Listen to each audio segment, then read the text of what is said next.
This program is brought to you by realestate.com.au. Keep moving with Australia's #1 address in property.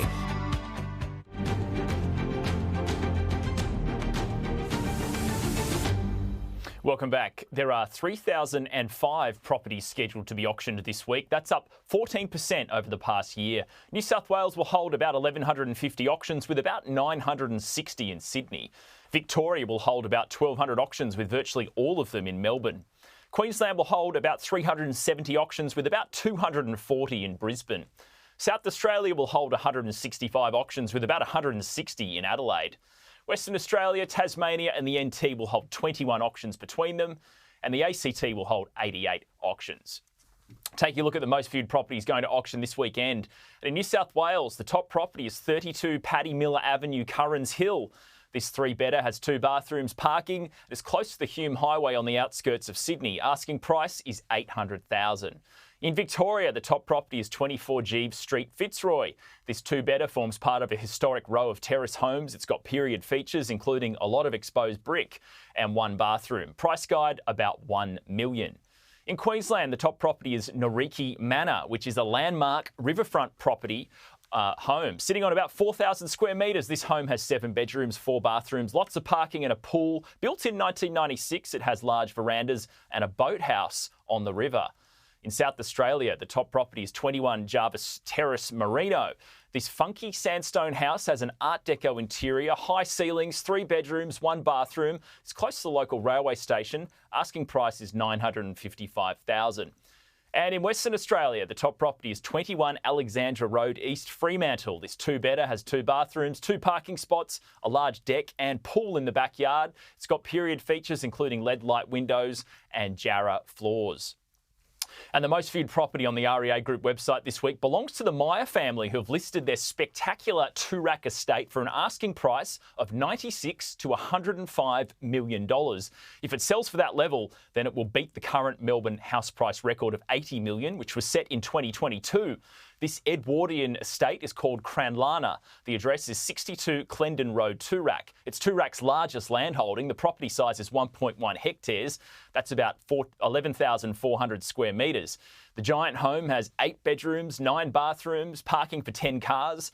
There's also a drawing room, marble foyer, reception room, grand formal dining room and library. It was built in about 1900, so most of the rooms have fireplaces. The big selling point, though, is the garden. It's filled with 100-year-old plants, formal lawns, a sunken garden, stone walls, a pool, a tennis court, cottage, former stables, workshop, gardener's headquarters, and even a potting shed. Expressions of interest for this close on Monday, the 11th of November.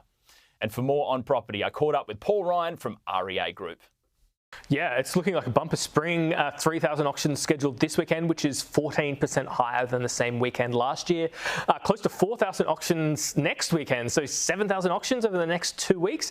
That's very strong. It's a big spring for the property market this year. Yeah, it looks like there's a Super Saturday in Melbourne this weekend with more than 1,000 homes, and I think we can probably expect quite a few more over the next few weeks. Yeah, Melbourne is far and away showing the most number of auctions. That continues. Sydney's no slouch, though. Those are the 2 big auction markets. And auction clearance rates have dipped a little with the increase in stock, but still mid 50%, which is strong and consistent with kind of continued either flat prices or moderate price growth in Sydney that we've seen lately. How long is it taking a property on average to sell at the moment? So across the country, 2 to 3 weeks, and obviously an auction campaign tends to be 4 weeks long, so that stretches that out a little bit. But we're still seeing the thing that has typified the housing market for the past 2 years has been really strong buyer demand, really across the whole country, particularly in the smaller capitals, Adelaide, Brisbane and Perth. But buyer demand's been strong enough to outweigh the big increases of interest rates we've seen since 2022. Yeah, what part of the country would you say is doing the best right now? Oh, absolutely Perth. We're seeing prices increase in excess of 20% over the past year. That's a market where anyone who's looking for a rental or to buy a home, pretty much things are snapped up almost immediately. So buying conditions there are extremely fierce. But Brisbane and Adelaide are not far behind. We've seen Adelaide prices ramp up and up for 4 years now. That's really conditions that have been really tough for buyers, but really good for sellers. And just give us a sense of the number of listings on the market right now. I mean, how is it like, are we at record levels almost? Or? So we've seen property listings increase. We saw a big increase in property listings in September. It was actually the most new property listings in a September since 2015. And that was the case both in Melbourne and Sydney.